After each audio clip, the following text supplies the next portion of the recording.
오늘은 10월 첫째 주일입니다. 유대의 멸망으로 이 느헤미야는 바벨론에서 포로 생활을 했습니다. 그러나 1장 11절에 보면 페르시아로 나라가 바뀌면서 느헤미야가 완전히 출세를 했습니다. 성공을 했습니다. 이 술관원장이 되었다는 것은 당시에 정말 세상에서 페르시아가 가장 강력한 나라였는데 그 왕의 친구가 되었다는 겁니다. 그 왕의 벗이 되었다는 겁니다. 또 이렇게 술관원장이 되었다는 것은 왕과 국가의 정책을 논할 수 있는 어떤 책사, 지금으로 말하면 어떤 기획부 장관. 그래서 다니엘이 정말 이 바벨론에서 총리가 된 것은 직책은 높지만 이 느헤미야가 이 페르시아 왕의 술관원장이 된 것은 왕이 가장 신뢰하고 왕이 가장 믿을 수 있고 왕의 가장 친구가 되는 최고의 출세의 자리였습니다. 당시에는 술로 왕을 독살하기도 하고, 그렇기 때문에 우리는 단지 술관원장으로 보는 것만 아니라 이 고대 사회에서는 왕이 제일로 신뢰하는 친구이자 벗이자 최고의 출세의 자리에 있었다는 것을 우리가 배경으로 알고 오늘 말씀을 묵상하기를 간절히 소망합니다. 그렇게 페르시아에서 출세하고 승승장구하던 이 느헤미야에게 3절에 보면 이 고국의 소식이 들려왔습니다. 이야, 예루살렘 성문이 허물어지고 불타는 고국의 안타까운 소식을 느헤미야는 듣게 되었습니다.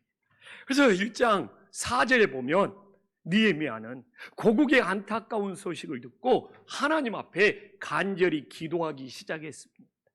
그리고 그런 기도하면서 자기가 고국 예루살렘으로 돌아가서 예루살렘의 성벽을 복구하고자 하는 꿈과 비전을 가지게 되었습니다. 저는 오늘 이 느헤미야를 보면서 세상에서 가장 강력한 나라였던, 어떻게 보면 세계를 당시에 거의 정복하고 있던 페르시아 왕의 최고의 측근이자 친구이시자 벗으로 출세했던 이 느헤미야가 세상의 모든 부귀영화를 버리고 폐허가 된 예루살렘 성에 가서 하나님의 사명을 감당했다는 것. 느헤미야가 얼마나 믿음의 사람이었는지를 우리들에게 보여주고 있는 겁니다. 그래서 성경에서 가장 위대한 지도자를 정말 뽑아라고 하면 느헤미야가 빠질 수가 없는 거예요. 어떻게 이렇게 세상에서 최고로 출세하고 왕의 최고의 측근, 최고의 권력자가 되었는데 하나님의 일을 하기 위해서, 주님의 사명을 감당하기 위해서 이걸 모두 다 내려놓고 이걸 모두 다 포기하고 이렇게 호를 단신으로 죽을 수도 있는 그 예루살렘에 가서 다시 예루살렘 성벽을 재건하면서 하나님의 나라를 든든히 세우고자 했던 느헤미야. 그래서 오늘 우리가 이 말씀을 묵상하면서 나는 정말 무엇에 집착하며 살아가고 있는지, 느헤미야처럼 언제든지 세상 것을 내려놓고 주님을 위해서 귀하게 쓰임받는 도구들이 될 수 있기를 간절히 소망합니다.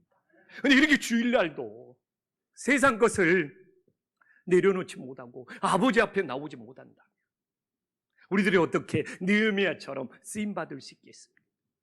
그래서 오늘 이 말씀을 통하여 느헤미야가 세상에서 최고로 성공한 그 모든 것을 정말 헌신장처럼 다 내려놓고 버리고 어떻게 예루살렘으로 돌아와서 주님을 위하여 귀하게 쓰임 받았는지를 깨닫고 우리 삶에 적용할 수 있는 소중한 시간이 될 수 있기를 간절히 소망합니다. 그래서 오늘 말씀을 보면 예루살렘 소식을 듣고 2절에 보면 야, 느헤미야 얼굴에 수심이 가득했습니다. 고국이 걱정되는 거예요.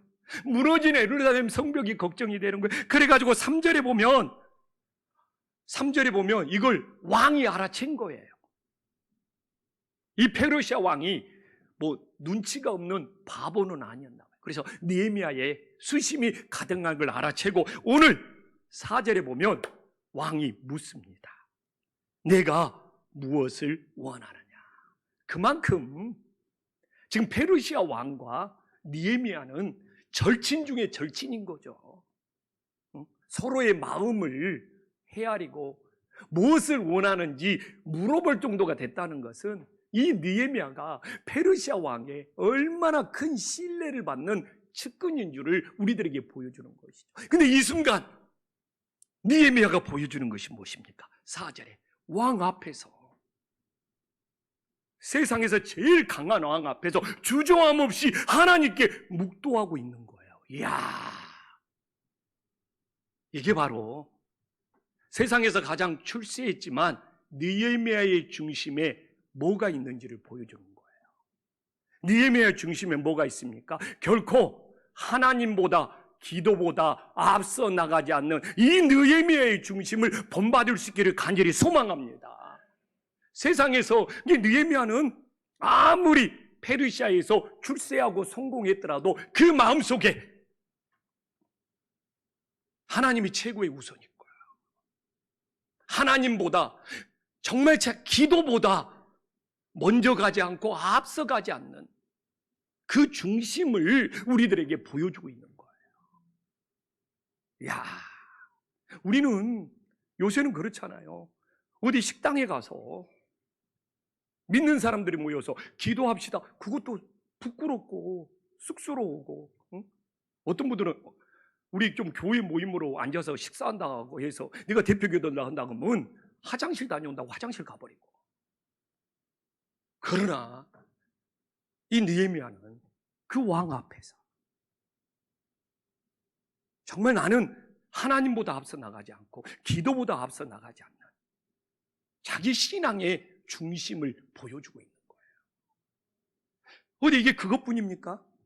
아무리 지금 페르시아 강력한 왕이 있더라도 나는 당신보다 하늘에 계신 하나님을 더 의지한다는 그 증명보다 더 큰 증명이 어디 있습니까? 이걸 왕이 기분 나쁘게 생각해 봐요. 근데 당신이 세계를 지배하고 세상에서 가장 강력한 왕일지라도 나는 당신 앞에서 당신보다 나는 더 우리 하나님을 더 믿고 의지한다는 그 고백까지 담겨져 있는 거 아닙니까? 이야, 우리도 우리 중심에 뭐가 있습니까? 우리는 찬양으로 말로, 우리는 말씀보다 기도보다 앞서 나가지 않겠다 하는데 이게 느헤미야가 보여주는 것이 진짜죠. 세상의 가장 강한 왕 앞에서도 하나님보다 기도보다 앞서 나가지 않고, 또 나는 당신을 더 의지하는 것이 아니라 세상에서 가장 강한 왕을 더 의지하는 것이 아니라 나는 먼저 하나님을 더 의지하겠다는 이 놀라운 고백, 정말 우리가 사는 이 시대에, 이 코로나 시대에 다시 한번 필요하다는 것을 우리들이 기억할 수 있기를 간절히 소망합니다. 그러다 보니까 많은 사람들이 착각해. 우리도 그냥 순간 묵도만 하면 하나님이 다 응답해 준다, 또 이런 착각에 빠져버리고 진짜 그렇습니다. 근데 과연 그러냐 이거예요. 느헤미야가 지금 이 순간에 잠깐 묵도했기 때문에 하나님의 모든 걸 다 응답해 줬느냐 이거예요. 이건 반드시 물어볼 말이에요. 근데 이 본문을 되게 오해합니다. 그래서 우리도 순간에 묵도만 하면 하나님이 다 응답해 주시죠. 근데 진짜 그런 일이 안 일어나. 왜 그럴까요? 그래서 오늘 본문을 바르게 묵상해야 돼요. 많은 분들이 오해합니다. 이 순간의 묵도를 응답받기 위해서 느헤미야가 얼마나 많은 기도를 저축했는지를 알아야 된다는 것이죠. 오늘 1장 1절에 기스루월이 나오고 오늘 2장 1절에 니산월이 나옵니다. 이 성경은요, 이것도 달력인데 이 성경의 달력들이 여러 가지라 이게 유대력인지 또 페르시아 달력인지 또 저게 좀 지나면 이게 로마 달력인지 아니면 좀 더 지나면 이게 우리가 쓰는 태양력인지 이걸 구별을 잘해야 돼요. 그래서 저는 그냥 유대력으로 말할게요. 유대력으로 기스월은 9월 달을 의미합니다. 그리고 유대력으로 니산월은 1월 달을 의미합니다. 그러면 느헤미야가 주야로 밤낮 기도를 4개월 동안 금식하면서 기도하면서 주야로 밤낮 기도했다는 거예요.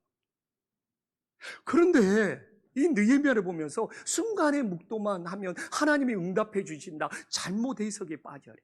그 순간의 묵도가 응답받기 위해서 느헤미야는 그냥 우리가 성경 보지만 1장 6절에도 나왔지만 그냥 주야로 금식하면서 그 4개월 동안 기도의 저축, 그 기도가 쌓였기 때문에 왕 앞에서 순간의 묵도가 응답받았음을 믿으시기를 간절히 소망합니다. 그래서 이 느헤미야 2장을 잘못 해석하는 사람들이 너무 많아요. 나도 검색해 보니까 너무 안타까워. 왜 순간의 묵도만 강조하지? 이 1장에 나와 있는 이 느헤미야가 4개월 동안 주야로 기도하고 금식하며 그 저축했던 것을 왜 놓쳐버리지? 그래서 저는 오늘 빙산의 일각을 이야기할 수밖에 없는 거예요.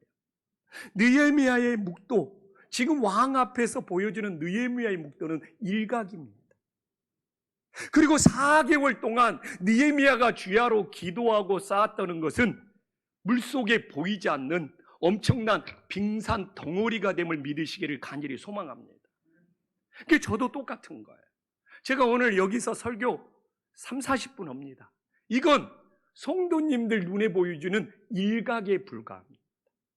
내가 한 주 동안 눈에 보이지 않는 물속에 잠긴 이 큰 빙산 덩어리를 만들기 위해서 얼마나 기도하고 준비했느냐가 오늘 하나님의 역사를 결정함을 믿으시기를 간절히 소망합니다.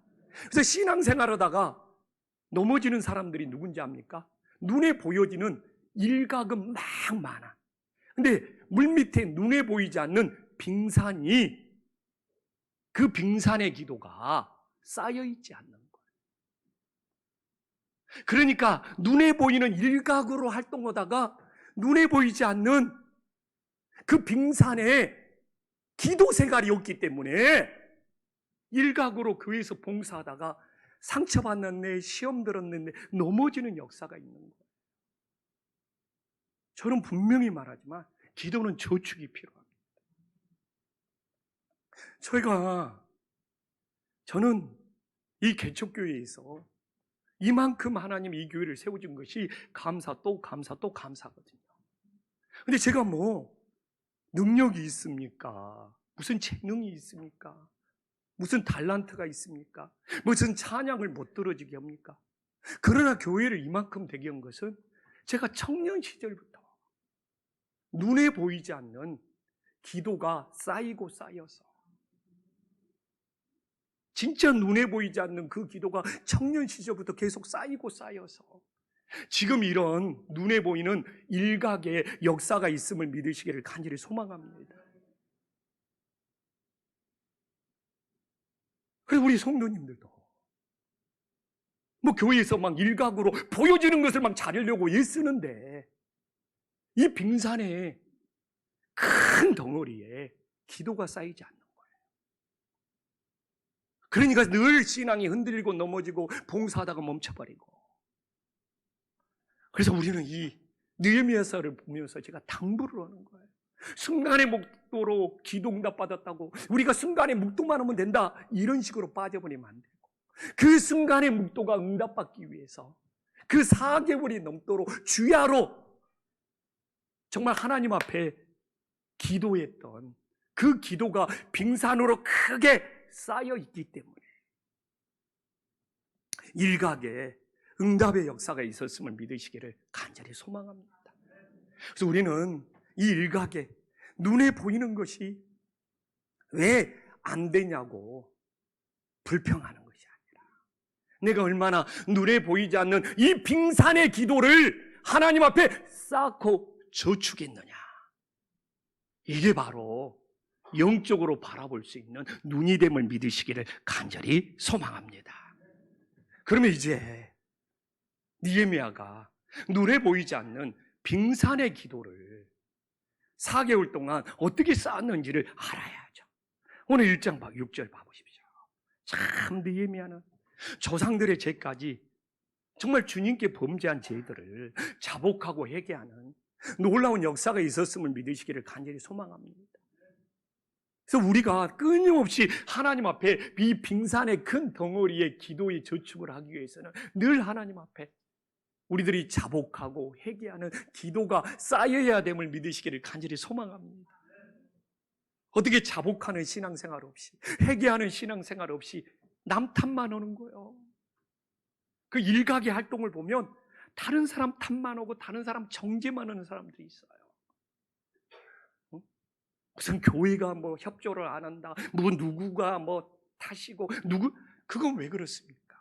이 빙산의 기도, 눈에 보이지 않는 곳에서 하나님 앞에 우리의 부족함, 우리의 연약함을 자복하고 정말 회개하는 그 빙산의 기도가 쌓여야 됨을 믿으시기를 간절히 소망합니다. 그래서 저도 이 빙산의 기도로 얼마나 하나님 앞에 내 부족함 때문에 우는지 몰라요. 나는 이렇게 부족한데, 나는 이렇게 연약한데, 나는 이렇게 실수가 많은데, 지난주도 하나님 저는 이렇게 하나님 앞에 죄들이 많은데 그래도 저를 사랑해 주시는 하나님이 너무 감사하더라니까. 그래서 근데 이게 1장 7절 봐보십시오. 하나님을 향하여. 이 빙산의 기도는 눈에 보이지 않기 때문에 뭐 사람들이 뭐 나를 알아주냐 안 알아주냐, 사람들이 나를 봐주냐 안 봐주냐, 이게 중요한 것이야. 하나님을 향하여. 그게 악을 행했다는 거예요. 지난주도 제가 우리 교회 공사 마치고 우리 장로님하고 식사를 하는데 은혜가 되더라고요. 자기는 사람 보고 일하는 것이 아니라 정말 하나님 보고 일한다고. 그러니까 견디는 거예요. 그러니까 주님 사명 감당하는 거예요.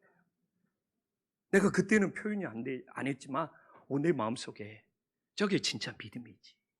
그리고 나는 느헤미야를 묵상하고 있었잖아요.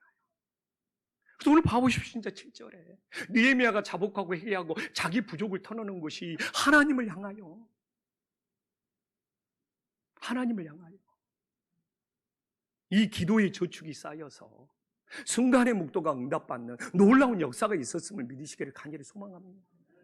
그래서 저는 정말 지금도 한신교회가 하나님이 응답하시고 사용해 주시는 것은 내가 막 눈에 보이는 막 활동을 막 잘해가지고 되는 것이 아니라 계속 눈에 보이지 않는 빙산의 기도가 쌓이고 지금도 변함없이 우리 교회가 막 선교 중심, 또 막 제가 말씀이 이끌어가는 교회였지만 제가 계속 빙산의 기도를 쌓고 있다는 거 떠벌릴 필요가 뭐가 있어요? 그건 내가 한평생 해야 될 삶인데.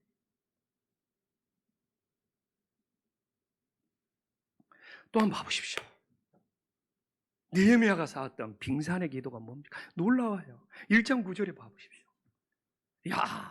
약속의 말씀을 붙잡네. 이게 하나님 기억해 주십시오. 자기 생각, 자기 방법이 아니라 하나님의 말씀. 주님이 시내산에서, 이게 신명기 레위기에 나온 말씀이거든요. 주님이 이렇게 말씀했지 않습니까?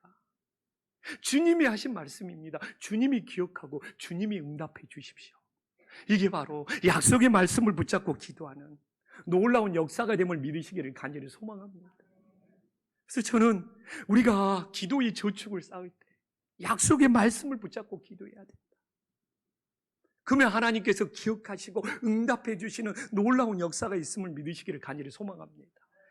그런데 먼저 주님께 돌아와야죠.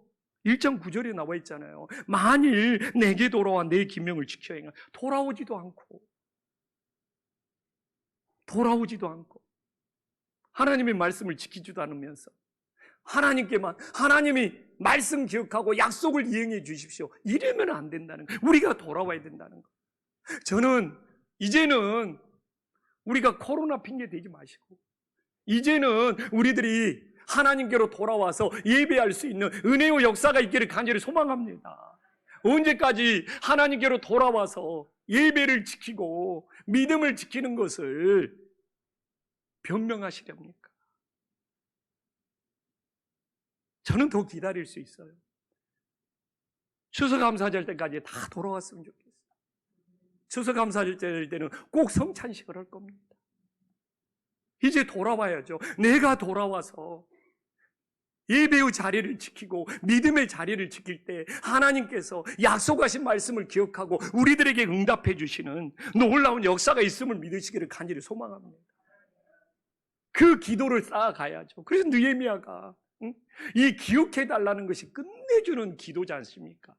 하나님이 하신 말씀인데 그거 기억하고 우리를 회복시켜달라는 그 기도가 끊임없이 쌓이는 은혜의 역사가 있기를 간절히 소망합니다. 그리고 제가 오늘도 말씀을 묵상하면서 놀라는 것이 뭡니까? 야, 1장 11절에 주의 이름을 경외하기를 기뻐했다고 그러죠. 근데 우리는 이 본문만 보면 당연한 것처럼 보이죠. 근데 지금 그냥 2절 한번 봐볼까? 오늘 본문의 2절. 지금 엄청 얼굴에 수심이 가득합니다. 세상 근심이 많습니다. 근데 아버지 앞에 경외하는 것은 기뻐하면서 그럴 때 하나님이 기도로 응답해 주시는 놀라운 반전이 있는 거예요. 지금 느헤미야 상황이 예루살렘 성벽이 무너져가지고 수심과 근심에 짓눌려 있지만 아버지 앞에서는 정말 기뻐하면서 이 경배하는 그 마음을 하나님이 복되게 보시는 거예요. 오늘 1장 11절에 보면 이 1장 11절이 그냥 1장 11절이 아니고 세상 문제는 수심, 근심, 복잡한 일이 많아. 근데 아버지 앞에서는 분명히 나오잖아요. 하나님 경외하기를 기뻐하는 종. 근데 우리는 어떻게 됩니까? 세상에서 근심된 일, 세상에서 수심이 가득하면 예배까지 무너져버리고 신앙까지 무너져버리고 기도까지 무너져버려요. 근데 느헤미야는 아버지 앞에 나와서 아버지를 경외하고 아버지를 기뻐해요. 그래서 오늘도 우리가 주님 앞에 나오며 모두 다 기쁨의 예배를 드릴 수 있기를 간절히 소망합니다. 근데 옆 사람 찾아보십시오. 진짜 옆 사람 한번 봐보세요. 온갖 세상의 근심은 다 짊어지고 있어. 그리고 저를 무섭게 째려보는 사람들도 있고. 아우, 주님이 말하잖아요, 진짜. 수고하고 무거운 짐진 자들아, 다 내게로 오라. 내가 너를 쉬게 하리라. 좀 아버지 앞에 나와서는 세상의 근심, 세상의 수시, 무거운 짐 다 맡기고, 좀 이렇게 박수 치면서도 찬양을 하고. 솔직히 저는 봅니다. 막 찬송 부르자고 해서 우리 교회가 열심히 찬송 부릅니다. 그래서 저는 그분이 찬송 부르자고 했을 때 찬송 부르면 신나서 다 박수 칠 줄 알았어. 좀 기쁨으로 박수도 치고 어깨도 좀 들썩들썩하고 주님을 경외하기를 기뻐해야지. 경직되어 있는 것이 거룩한 겁니까? 저는 강대상에 올라와서도 찬양 부르는 것이 은혜가 되어서 들썩들썩하고 막 일어나고 싶다니까요. 우리 한 목사님 찬양이 너무 은혜가 되어서 제가 일어나서 춤추고 싶을 때도 있어요. 진심입니다. 오늘 말씀이 그렇잖아요. 세상에서는 아무리 수심이 가득하고 근심이 있을지라도 좀 아버지 앞에 나오면 좀 하나님 경외하는 것을 좀 기뻐하고 그럴 때 하나님의 기도를 들어주신다는 거죠. 야, 그러면 이제 우리가 느헤미야가 어떤 형통의 은혜를 받았는지 알아야죠. 느헤미야는 1장 11절부터 그렇게 기도합니다. 형통의 은혜를 있게 해달라고. 그렇게 기도를 쌓아왔어요. 그러면 느헤미야가 형통의 은혜를 어떻게 받았는지를 알아야죠. 우리에게도 정말 보이지 않는 물밑에서 빙산의 기도 저축이 쌓여서 우리에게 형통의 은혜가 임할 수 있기를 간절히 소망합니다. 그래서 왜 형통의 은혜가 안 임하냐고 정말 투덜대고 원망하는 것이 아니라 빙산의 기도로 정말 많이 형통의 기도를 쌓아서 하나님께서 길을 열어주시는 은혜의 역사가 있기를 간절히 소망합니다. 그래서 7절에 봐보십시오. 지금 느헤미야는 대적들이 많고 가로막는 사람들이 많아서 고국 예루살렘까지 돌아갈 수가 없어요. 고국 예루살렘까지 돌아가려고 하면 많은 나라들을 거쳐가야 되는데 느헤미야를 죽이려고 대적들이 기다리고 있어. 근데 유다에 들어가기까지 통과시켜주는 형통의 역사가 있었음을 믿으시기를 간절히 소망합니다. 심지어는 대적들이 느헤미야를 용납하여 유다에 들어가기까지 통과시켜주는, 이게 바로 형통의 은혜가 됨을 믿으시기를 간절히 소망합니다. 그래서 오늘도 우리가 빙산의 기도를 많이 쌓아가면 내 가는 길에 가로막혀 있는 것들이 하나님이 통과시켜주는 형통의 은혜가 임함을 믿으시기를 간절히 소망합니다. 우리 기뻐한신교회 정말 주님의 형통의 은혜 없이는 살아갈 수가 없습니다. 가로막혀 있고 보이지 않고 외진 곳에 있고 들어오기 힘들고, 오늘도 일부 때 세 가족 부부가 왔어요. 분명히 온다는 소식을 들었거든요. 9시가 되어도 안 와. 근데 9시 30분에 들어온 거예요. 교회 입구에서 30분 동안 뺑뺑 돌다 간 거예요. 그래도 30분 지각으로 여기 와서 예배를 드렸는데, 그분이 들어올 때 들어오도록 통과하는 오늘 이 본문을 지금 전하고 있는 거예요. 시간대가 딱 맞은 거예요. 야, 근데 우리 성도님들도 김포한신교회에 들어오도록 통과하는 형통의 은혜를 받았음을 믿으시기를 간절히 소망합니다. 그 은혜가 없었으면 이곳에서 우리 교회가 이만큼 세워졌겠습니까? 그렇기 때문에 우리는 늘 하나님 앞에 형통의 기도를 빙산의 기도로 쌓아야 되는 거예요. 그럴 때 우리가 중요한 일에서 순간묵도할 때 가로막힌 것이 정말 용납되어서 정말 들어가는, 통과하는 그 은혜가 우리 성도님들에게 임할 수 있기를 간절히 소망합니다.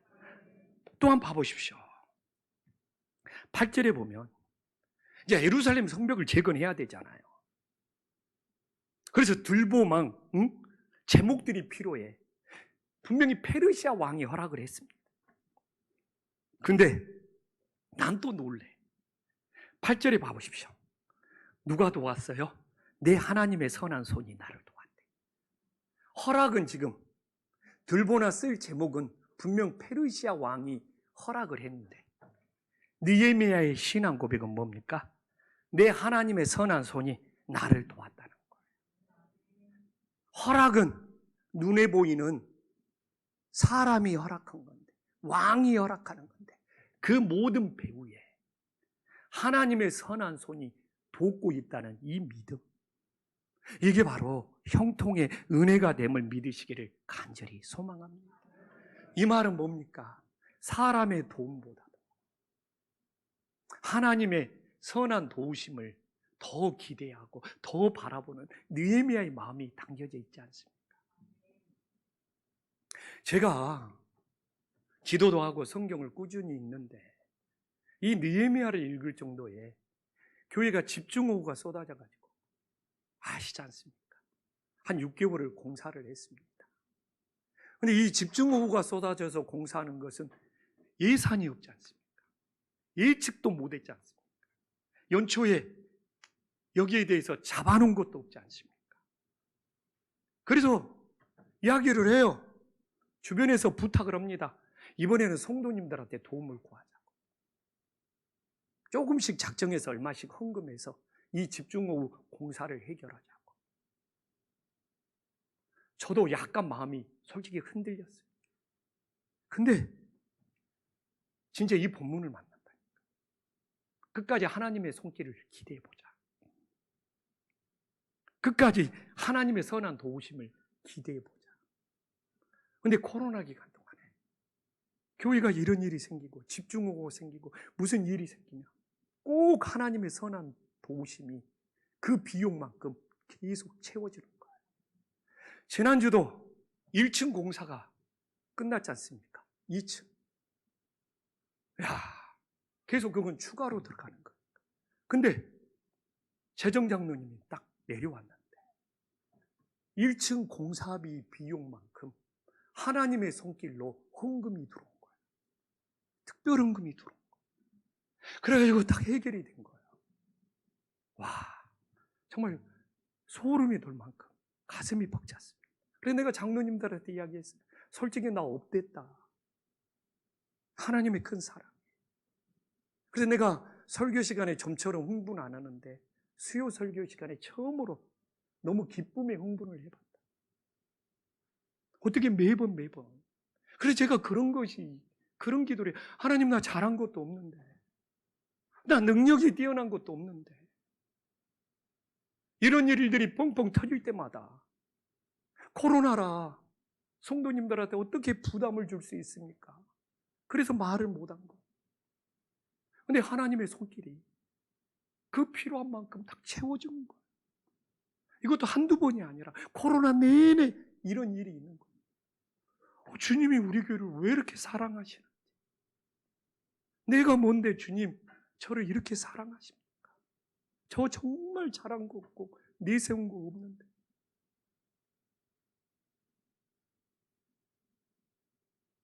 그래서 궁금해요. 성도님들이 제일 아니 교회에 이렇게 큰 공사 오면서 교회가 이 공사를 어떻게 했습니까? 제일 많이 듣는 질문입니다. 어떤 사람들은 미안해서 질문을 못 듣고 하나님의 손길이라니까요. 딱 어떻게 해? 그것도 딱딱 맞춰서 해. 벽공사 하면 그 벽공사할 때 그 비용만큼 하나님의 손길로 헌금이 들어오고, 좀 하나님은 초등부 공사까지 1층까지 미리 주시지. 근데 그렇게는 안 하셔. 또 1층 공사 끝나면 거기에 맞춰서 하나님의 손길이 들어오지. 계속 3년 동안 이런 고백을 할 수 있다니까. 또 주차선 그은다 그러면 그 비용만큼 하나님의 손길이 또 딱 들어오지.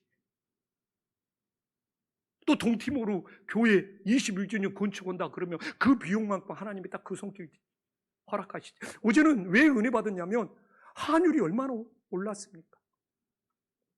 지금까지 돈 보내려고 했으면 추가 비용이 엄청 들어갈 겁니다. 그러나 우리는 환율이 오르기 전에 6월 달에 송금이 다 끝나버린 거예요. 그 건축 비용을. 근데 이걸 뭐 나눠서 준다, 뭐 그 선교사님이 돈 어떻게 쓸지 모르니까 공사 단계별로 준다. 지금까지 끌었으면 환율이 1,450원이 넘어버렸다. 우리가 보낼 때 1,100 얼마였어요. 야, 그것도 하나님 앞에 정직하게 우리가 약속한 부분을 딱 해결하니까. 그리고 나서 7월부터 알잖아요. 환율이 뛰기 시작하는데. 그러니까 우리가 하나님 앞에 어떤 마음으로 살아야 되느냐. 야, 내가 그때 판단 잘못했으면. 그 환율 추가 비용. 야, 그래서 정말 사람의 도우심을 내가 금년에 하나님 앞에 테스트 받은 거예요. 21주년 눈앞에. 내가 정말 사람의 도우심을 먼저 기대하면서 그걸 원하느냐? 진짜 그 마음 내려놓고 하나님의 손길을 먼저 원하면서 도우시냐? 결국 페르시아 왕이 허락했지만. 그래서 정말 이 시대를 살아가면서 예측 불가능하잖아요. 이 예측 불가능한 시대일수록 사람의 도우심보다 하나님의 선한 손길의 도우심이 우리를 이끌어갈 수 있기를 간절히 소망합니다. 그래서 이제 느헤미야가 예루살렘으로 귀국합니다.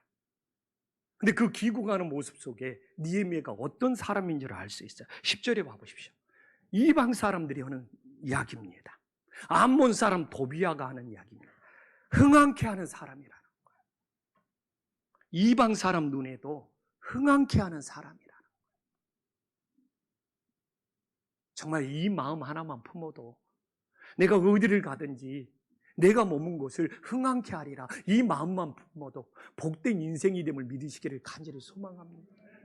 이런 마음만 있는 줄 알아요? 교회를 다니면서도 교회를 흥황케 해야 되는데 좀 이 교회가 좀 뭔가 삐끄덕해서 무너지기를 바라면서 다닌다면 그 마음을 하나님이 기뻐하시겠냐 이거. 저는 서울 한신교에서 부교육자 생활을 할 때 꼭 한직으로만 돌아다녔어요. 전임 전도사 하는데 전도 폭발, 엄청 애울 분량도 많고 전도팀 새가족팀을 그 부교육자가 그렇게 많은데 맡을 사람이 없어. 막내인 내가 전도 폭발, 새가족팀을 맡아. 얼마나 흥황케 하려고 했었는데. 그러다가 또 교구도 맡았는데 교구도 한직이에요. 반포 노른자는 선배들이 다 가져가고 저는 신림동하고 이 목동, 그래서 그때 이장로님하고 박영석 원사님을 만난 인연이 되어가지고 한신교회 개척 멤버가 된 거예요. 한직에 가는 것도 은혜가 됨을 믿으시기를 간절히 소망합니다. 그 당시 목동 살았거든요. 근데 정말 마티즈 찌그러진 거 타고 다니면서 그 신림동하고 목동을 얼마나 누볐는지 몰라요. 목동도 한 달에 한 번씩은 꼭 와가지고 목장 모임 그걸 인도하다가 김포에 보신탕 먹으러 왔어요. 그래가지고 이 김포가 개발될 것 같다. 이 김포의 교회를 개척해야 되겠다. 그 마음을 하나님이 주신 줄 믿으시기를 간절히 소망합니다. 근데 제가 신림동하고 이 목동을 할 때 제 몸무게가 83kg가 되어버린 거예요.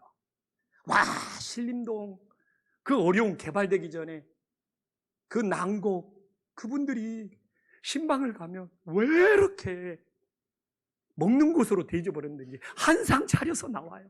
막 비지국 막 이렇게 해가지고 그래가지고 5끼 6끼를 먹으니까 야 거기 교구 맡아가지고 6개월 만에 83kg. 지금도 사진 보면 볼이 터질 것처럼 빵빵해. 그리고 저는 개척교회에 나와가지고 몸이 이렇게 됐어요. 빨리 나오길 잘했지. 그래가지고 또 그 교구가 너무 잘 되네. 근데 청년부가 또 안 된다는 거예요. 그리고 또 청년부 한직으로 갔어. 근데 그게 또 흥황케 되는 거예요. 흥황케 되는 거예요. 그래서 속도 모르는 사람은 그러는 거예요. 너 이준표 목사님한테 찍혔냐? 왜 이렇게 어려운 거 한직으로만 뺑뺑 도느냐? 근데 저는 중심을 알거든요. 목사님이 주님이 어려운 곳에 보내서 흥황케 하라.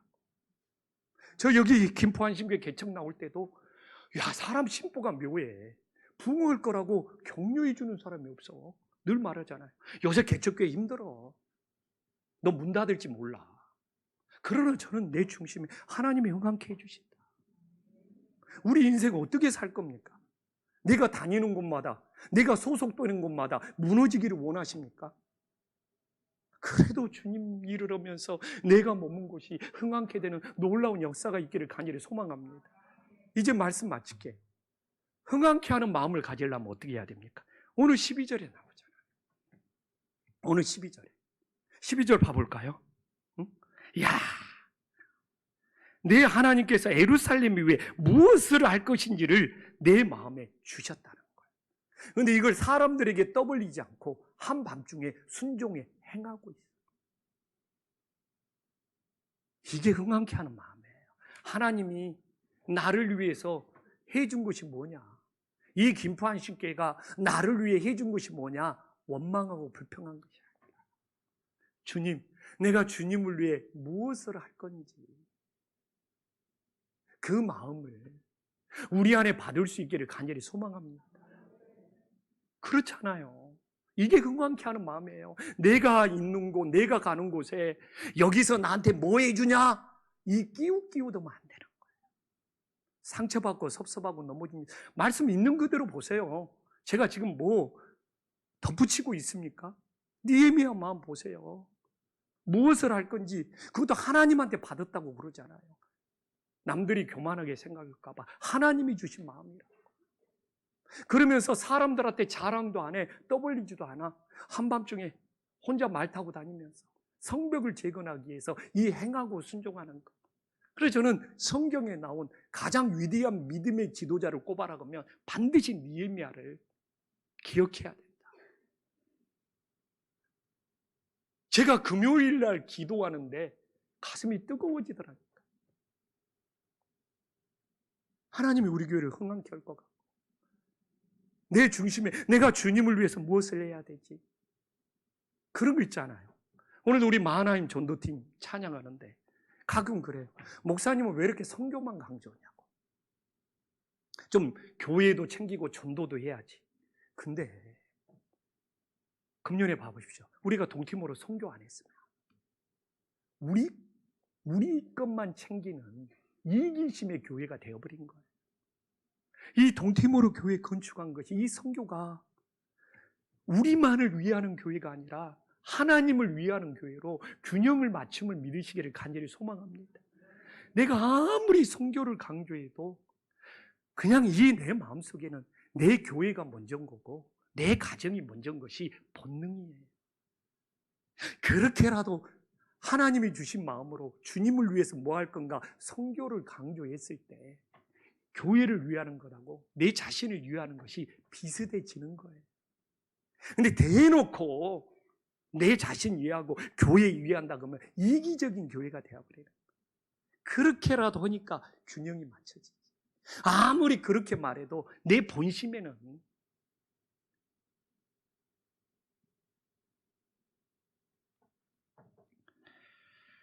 정말 임직자들 이 마음이 중요한 거예요. 내가 정말 교회를 위해 주님을 위해 무엇을 할 건지 하나님이 주시는 마음을.